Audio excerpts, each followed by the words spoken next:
Oh, we're alive. Oh, hi. Hello, it's me.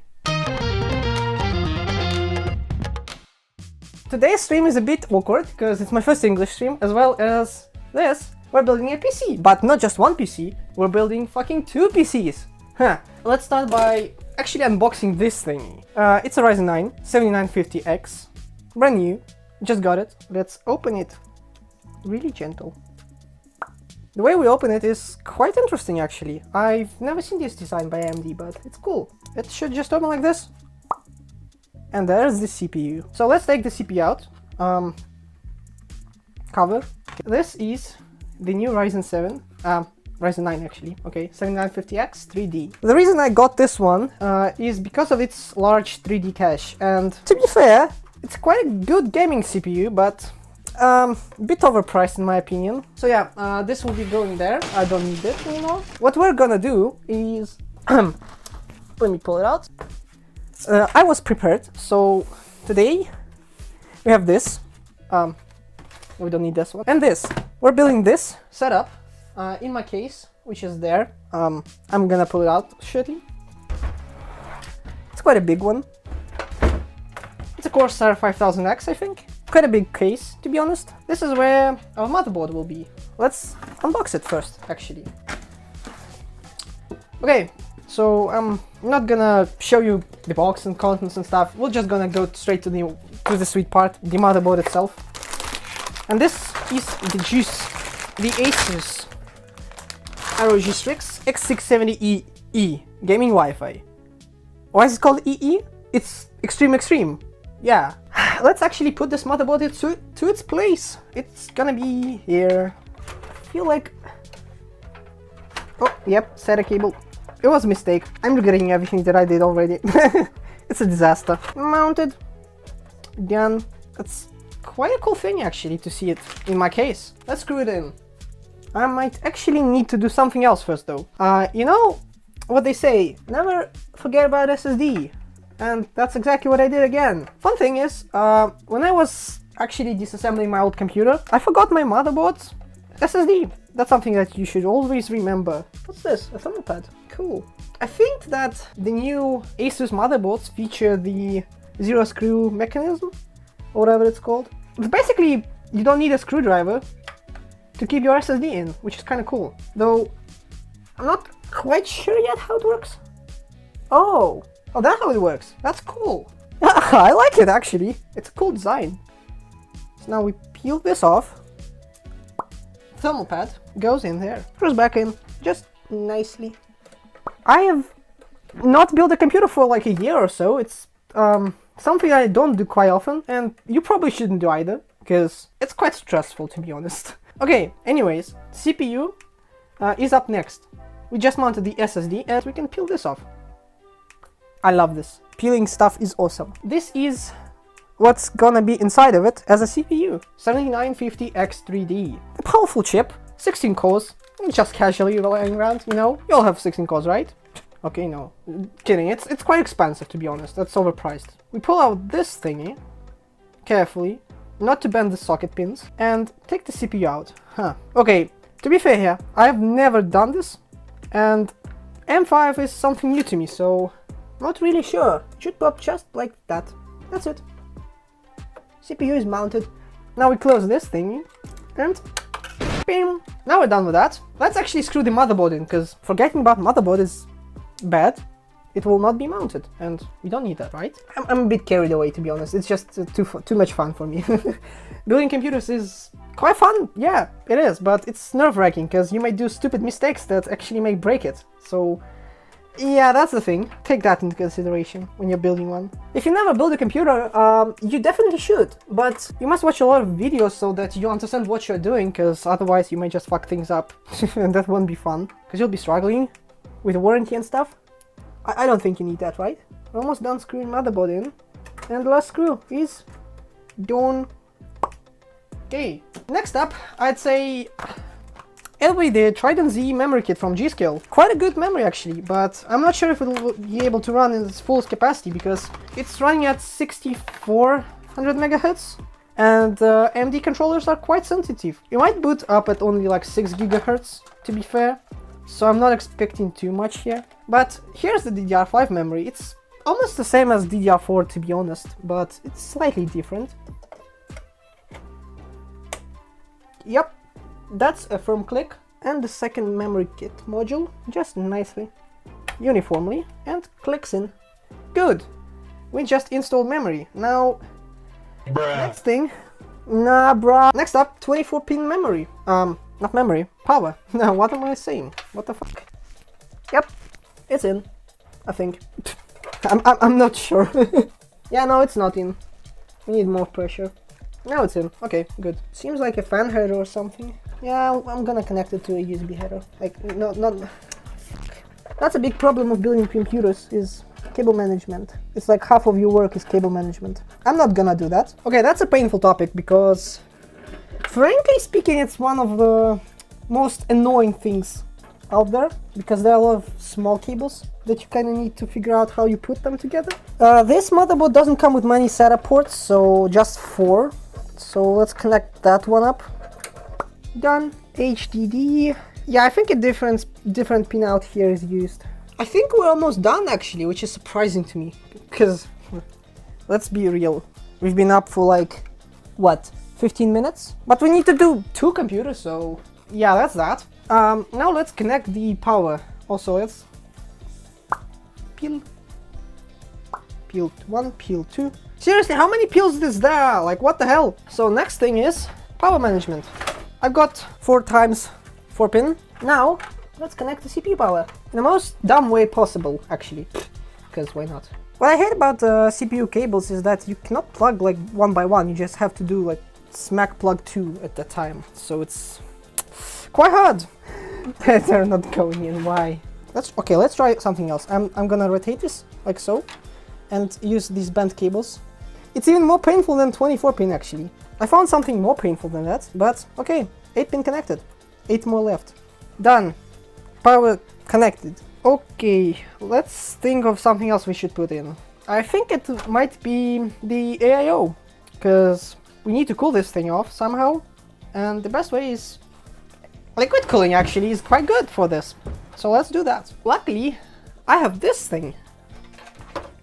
It's Corsair. It's Corsair QI H150i Elite Capellix or something like that. I don't know the names. They are quite stupid, to be honest. It's a disaster, if you can tell. Fun thing is, I dropped it again. I'm fucking Linus. Stop it. Ah! It fucking fell away. So, next step is... Actually, why did I forget about this? Thermal paste, right. We're gonna be using the Cryonaut Extreme for Thermal Grizzly. Quite good thermal paste, to be honest. We need just a pea of it. Just a little bit. Yeah, I think that's about it. We don't need much more. Okay, so good thing about Corsair's water cooling system, something I really like, is it uses the AMD stock brackets, so you don't need to replace absolutely anything, it just works. That's one thing that this case is oddly enough not designed properly for, is cables. Huh. The more you know. I speak too much, I think, sometimes. I just need to shut up and work. Problem with this case, I did not tell you about, is CPU power cables. They really get in the way, so you have to kind of like bend them a lot. Bruh. Did you just bruh at me? I'm not doing cable management this time. It's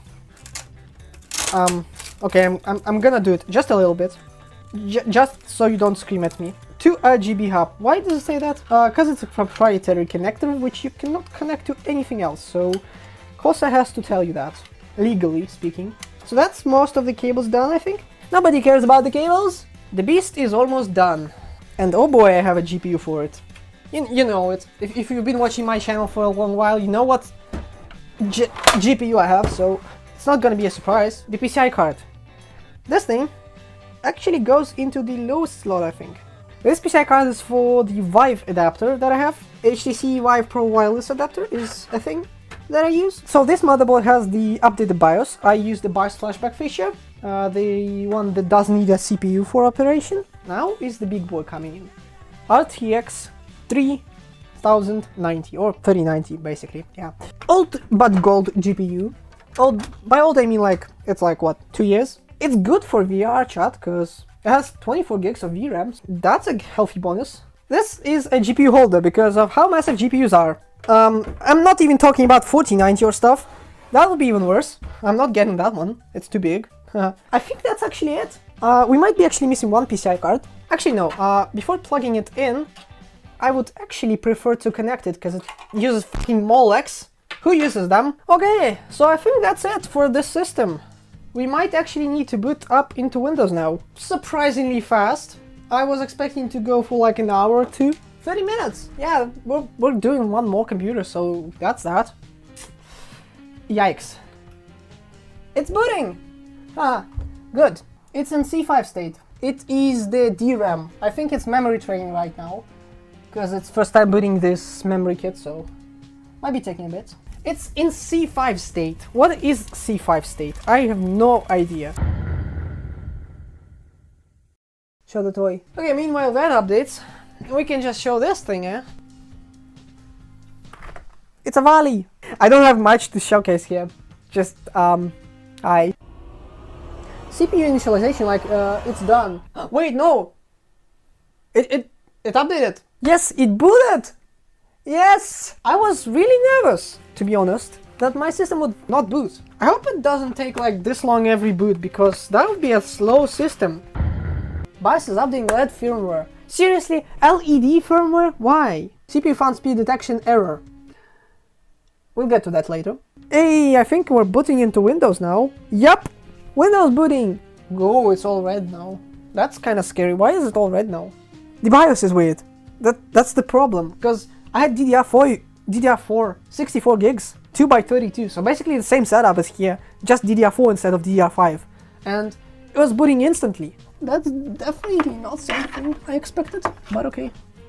Problem here is that rebooting will of course take time, and I also need to check out my SATA connection.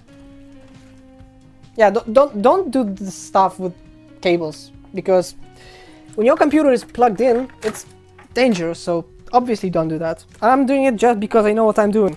Okay, Windows booting, which is good sign. I'm gonna put the CPU thingy back in here. I like boxes, okay? I really like boxes. This is going to my collection. 69, nice. Now that that's done, we have another computer to build. Yeah, you think that I'm gonna be tired and that call it a day for today? No, not today, thank you. 7950X3D was fun, but we have more CPUs. The next up is this, 5950X. No 3Ds, just plain 16-core CPU, taken out from my previous motherboard, which was M4. Thing is, this case is quite small actually. It's gonna be a bit easier to handle. I need to replug the power for the motherboard and basically replace the CPU. Oh, I mean, place one, because guess what? There is none. There is no CPU in here. It's empty right now. Don't believe me? Let's unscrew it and see it for yourself. Yeah. See, there is no CPU, so let's install one. Ding. And seat it back in. That's it. I need thermal paste now. Where is it? I lost thermal paste again. That's a meme at this point. I lose thermal paste more frequently than anyone on this planet. Luckily, I was able to find it. What I dislike is when people are becoming toxic about it, like being Intel shills or AMD shills. Like, seriously? Why do you care what people use? It's like they're not paying you money to get the CPU, so like, why do you care about it? They get what they can afford, or what they can want when they want to. I don't know. I need to route CPU power. Oh, I forgot about that. Oh shit. That's gonna be a problem. Yeah. We'd like spent, what, 5 minutes on it? On the last computer? To be fair, the last case was even better than this, so, it's done. Whatever. I call it a day. So, this computer boasts two 8 gig sticks. They're not fast, they're slow actually. What it does offer is CPU cores, which I need for streaming. I do not need like an extra 2% or whatever. As long as it can handle video encoding, that's enough. Anyways, let's plug it in. You're not gonna see much here because, well, it's crammed with shit. It's booted! That's all matters. It's in the OS. Well, not really, because new CPU and the FTPM stuff, so have to reset that one. BIOS has been reset. Please reconfigure your BIOS. Yeah, okay, sure. Yeah, it's booting. we have Windows 11 here, so it will recover itself just fine. Right now, when I just turned on the stream computer, everything started updating and pulling my entire network, which is not good. I could have switched to mobile network, but I'm dumb, so I'm not doing that. I'm gonna do that off stream. Anyway, we're booted on both systems into Windows, and I'm glad it does. Okay, so this stream was a disaster, but everything worked fine in the end, which is all that matters. So the G.Skill memory kit works, the CPU works, motherboard works, everything works perfectly fine. I give this system a like, although I'm gonna be testing it out and seeing how well it performs in stuff like VR chat. I have no idea where I put the motherboard one for now, but we'll put it somewhere else. As for this motherboard, I'm gonna probably be selling it because I don't need it. It's a Crosshair 8 Hero Wi-Fi version, so it's a good motherboard. X570 chipset, has a lot of power, plenty for 5950X or similar CPUs. If you want, I mean, you can contact me. We're done here. I call it officially done. We're done. So for cleaning computer, this thing is quite crucial. It's compressed air. You don't see it, but it blows. It's good for cleaning keyboards, your motherboard, GPU and stuff. Just make sure to turn things off before you clean up because, well, you might damage stuff, of course, because electricity is dangerous, you know. And that's gonna be it for today. I hope you enjoyed the stream, and we'll probably catch you guys again in VR chat in a few days, probably. I hope you guys enjoyed it, and see you next time. Bye!